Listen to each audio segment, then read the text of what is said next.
श्री महाप्रज्ञ गुरुवे नमः।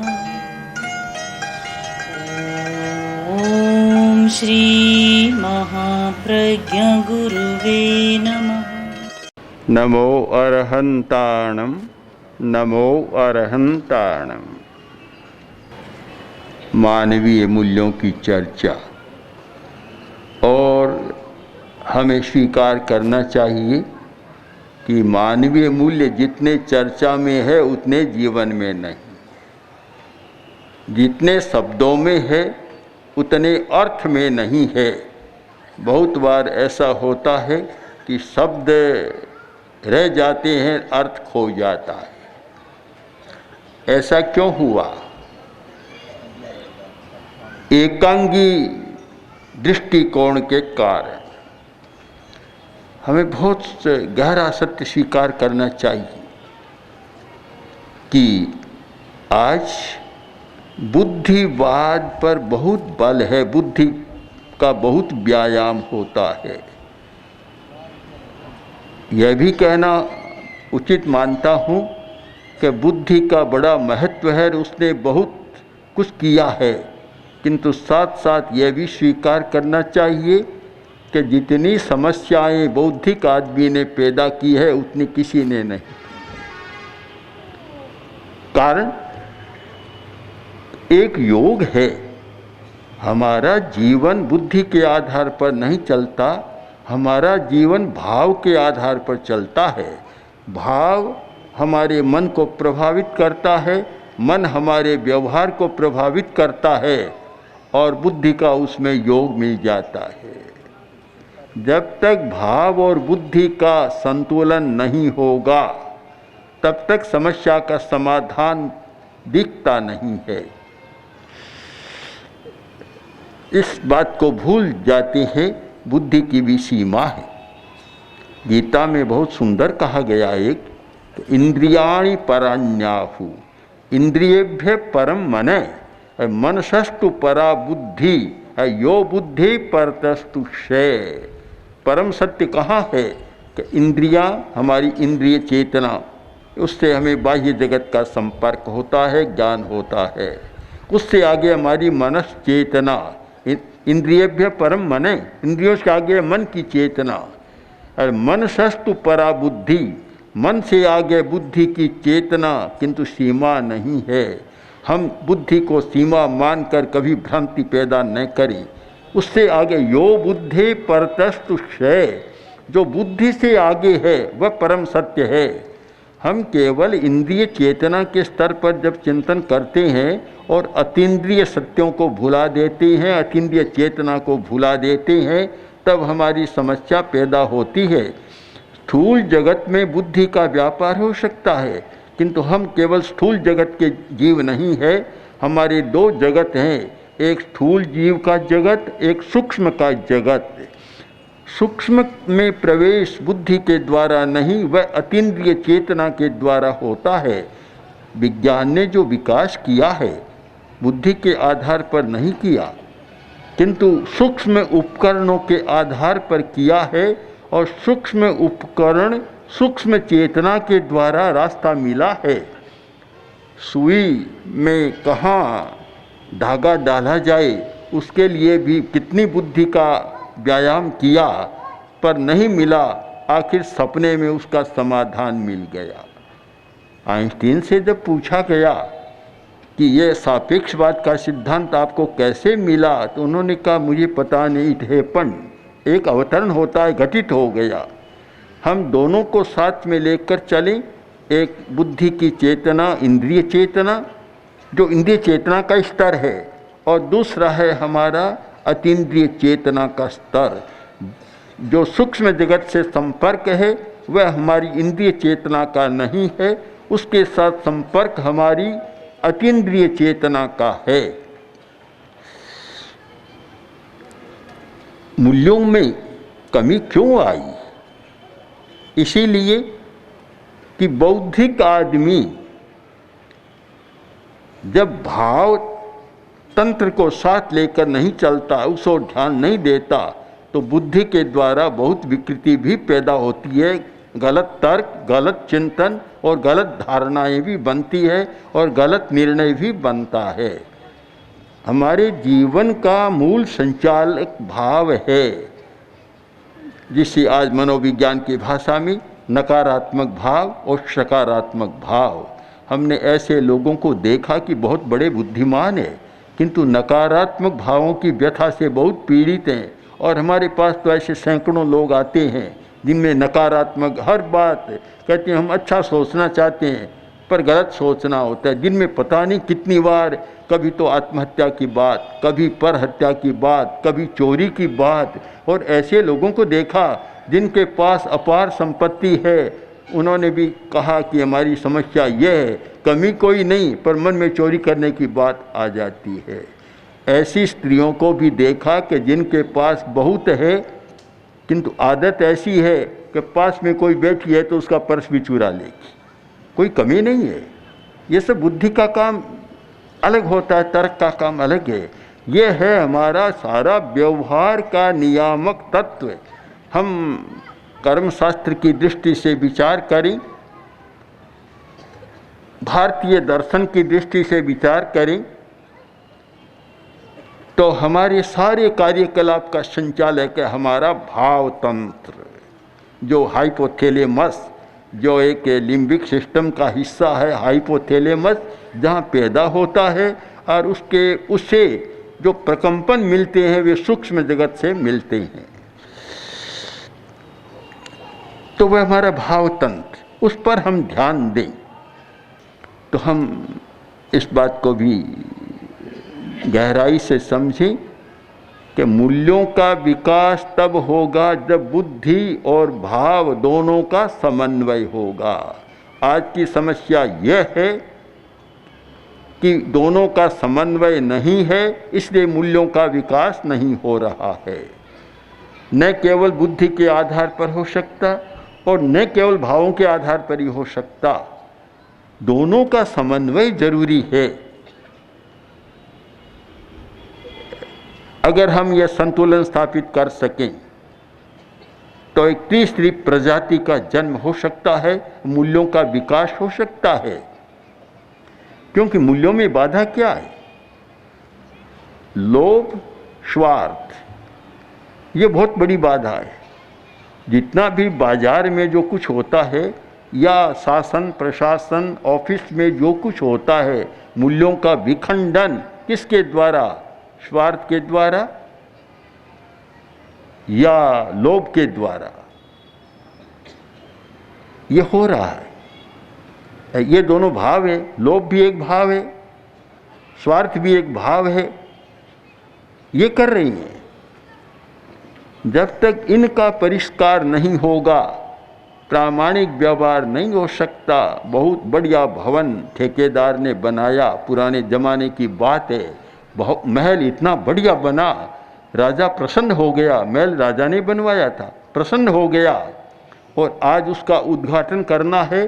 हजारों व्यक्ति इकट्ठे हो गए और राजा बहुत खुश था, अंतर में बहुत प्रसन्नता थी कि कितना बढ़िया भवन बनाया है। ठेकेदार को भी बुलाया, स्वागत किया और राजा बोला कि देखो इतना बढ़िया भवन बनाया है और मैं बहुत प्रसन्न हो गया, मैं और बना लूँगा। यह भवन मैं ठेकेदार को दे रहा, बख्शिश कर रहा। सब खुश, ठेकेदार नाराज। उसके चेहरे पर खुशी नहीं है, प्रसन्नता नहीं है। अब क्या आप सोचें क्यों नहीं है? अब ठेकेदार सोचता है कि मैंने इसमें गलत मसाले लगा दिए, गलत मटेरियल लगाया। अगर ये मुझे पता होता कि मुझे मिलेगा तो पता नहीं मैं कितना बढ़िया करता, और ये तो 5-10 वर्ष में खंडित होने वाला है। अब ये सारा किसका खेल है कि लोभ और स्वार्थ के बस होकर उसने जो गलत प्रयोग किया और आज वह परिणाम यह आया कि मिलने पर भी खुश नहीं है। आज आप सड़कों की स्थिति देखें, पुलों की स्थिति देखें, दुर्घटनाओं की स्थिति देखें, क्यों होती है? सारी इन्हीं भावों के कारण होती है। अभी अभी सुना कि सूरत की जो बस गई थी और बहुत बड़ी भयंकर दुर्घटना हो गई और पूरे सूरत में एक प्रकार से एक शोक का, एक मानसिक व्यथा का वातावरण बना कि अच्छा नहीं हुआ।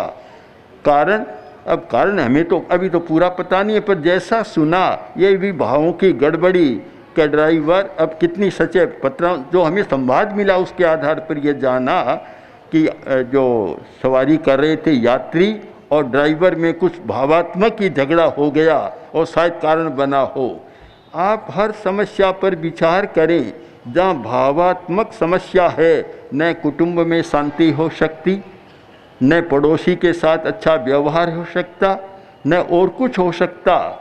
इसलिए भावों को गहराई से समझने का प्रयत्न करें। मैं जानता हूँ बहुत कम पढ़े लिखे लोग अपने पड़ोसियों के साथ बहुत अच्छा व्यवहार करते हैं। पढ़े लिखे लोगों की समस्या अलग हो जाती है। शायद फ्रांस की घटना है,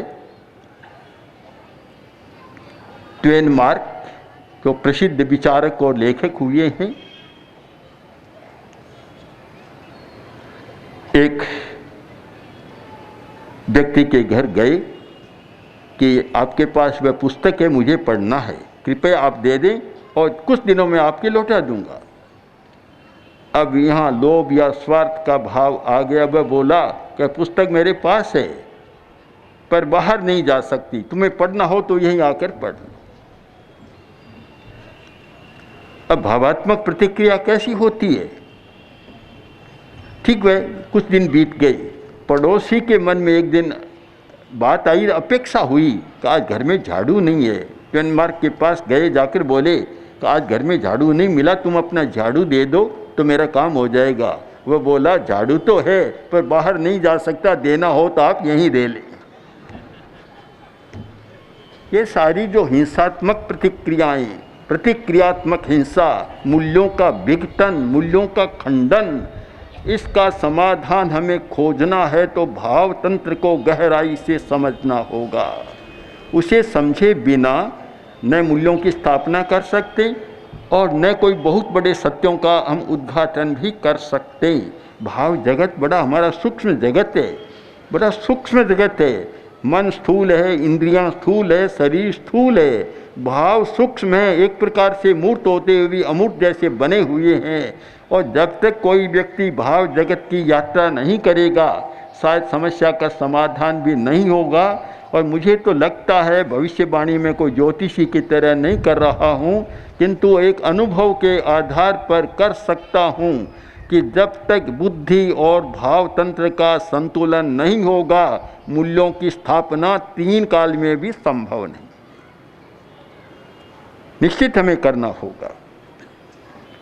मैं न तो बुद्धि को कम मानता हूँ और न भाव को कम मानता हूँ, किंतु दोनों का जो वियोग हो गया वह भाई हमारी समस्या है। हम दोनों का समन्वय कर सकें। अभी बहुत अच्छा कहा अनेकांत का दृष्टिकोण। अनेकांत का दृष्टिकोण है संतुलन और समन्वय। हमें एक सच्चाई को लेकर किसी बात की व्याख्या भी न करें और किसी समस्या को सुलझाने का प्रयत्न भी न करें। जब तक दोनों होगा तब तक नहीं होगा। धर्म और विद्यालय दोनों ही जो मूल बात थी भाव शुद्धि की, न धर्मस्थान में हो रहा है और न कर्मस्थान में बौद्धिक विद्यालय में हो रहा है।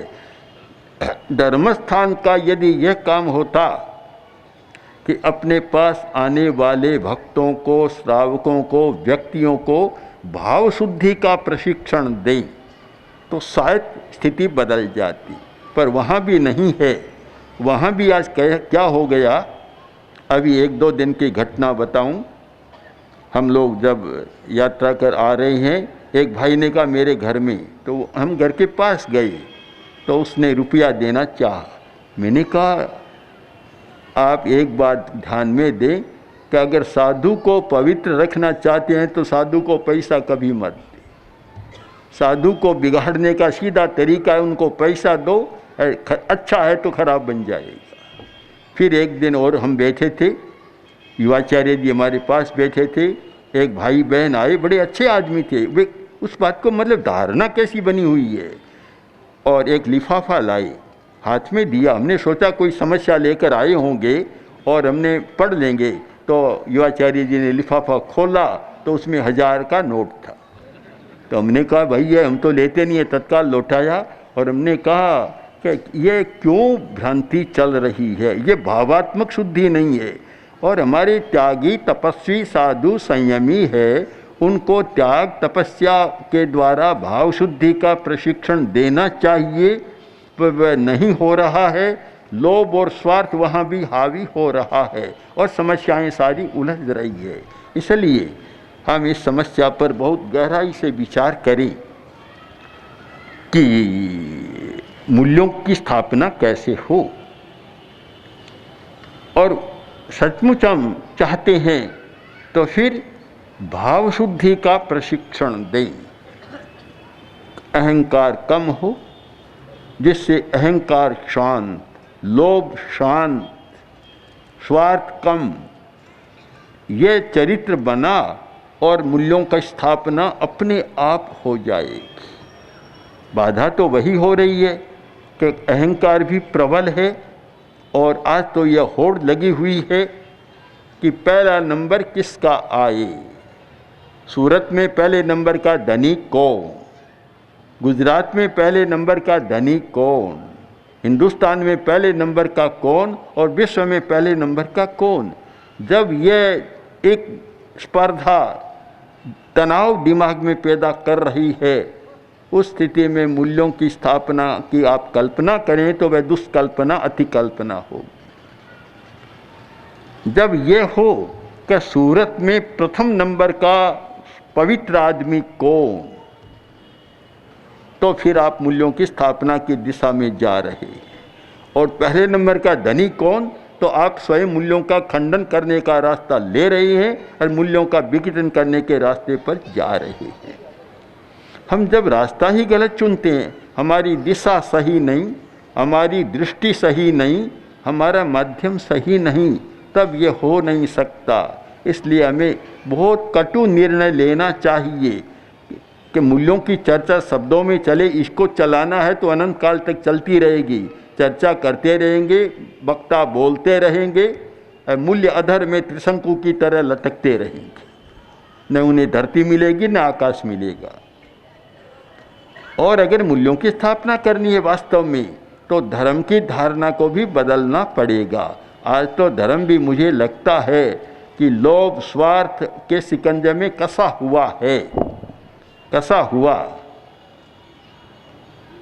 जहाँ त्याग तपस्या संयम आदि आदि होना चाहिए, वहाँ नहीं, वहाँ तो सीधा सीधा यह हो रहा है। एक प्रसंग मैंने पढ़ा कि एक व्यक्ति दिल्ली की घटना बताते हैं, घटित है या व्यंग हो सकता है, लेखक का हो सकता है, कि एक कोई भक्त किसी सन्यासी के पास गया और सन्यासी ने कहा कि तुम बहुत बड़े आदमी हो, तुम मेरे भक्त बन जाओ तो मैं तुम्हें स्वर्ग का प्रमाण पत्र दे दूंगा। आजकल तो ये स्वर्ग के भी प्रमाण पत्र मिलते हैं। धर्म का यही काम रहा है, सर्टिफिकेट देना, प्रमाण पत्र देना। वह बहुत प्रबुद्ध आदमी था, समझदार था, अनुभवी था। उसने कहा महाराज आपने कहा वह ठीक बात है, पर मेरी बात भी आप सुन ले। क्या? आप मेरे भक्त बन जाओ तो मैं आपको दिल्ली का राज्य दे दूंगा। तो बोला, सन्यासी बोला कि दिल्ली का राज्य तेरे बाप का है क्या? तो स्वर्ग का राज्य आपके बाप का है क्या? जब धर्म में इस प्रकार की व्यथाएं विडंबनाएं आ जाती है, न धर्म कोई अच्छा रहता, न कोई पवित्रता लाने वाला रहता, न भाव शुद्धि वाला रहता, और न धर्म के द्वारा मूल्यों की स्थापना हो सकती। जब हम धर्म को भाव शुद्धि के साथ न जोड़ें तब तक यह संभव नहीं है। मीडिया का प्रश्न भी इससे जुड़ा हुआ प्रश्न है। हमने अभी मुंबई में हम थे कुछ महीनों पहले, वहाँ प्रिंट मीडिया, इलेक्ट्रॉनिक मीडिया और सेंसर बोर्ड सरकार के सब लोग एक साथ में बहुत लोग इकट्ठे हुए थे। हमने वही कहा, दूरदर्शन में एक दिन गए, वहाँ के डायरेक्टर से भी हमने कहा कि एक बात पर ध्यान दो कि समाज की प्रकृति रागात्मक है।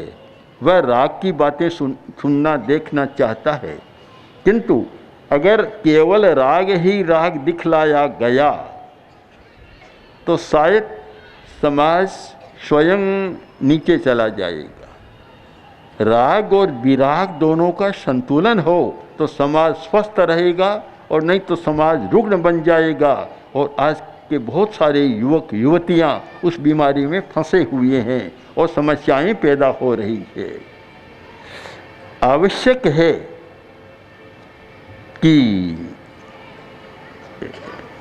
संवाद का संप्रेषण, उस पर एक गंभीर चिंतन हो कि कुछ ऐसा भी दिया जाए जिससे समाज स्वस्थ रहे, समाज की इमोशन को, समाज के भावों को हम इतना संवेग न बनाएं, उत्तेजना न दें जिससे हमारा आचार व्यवहार गलत हो जाए।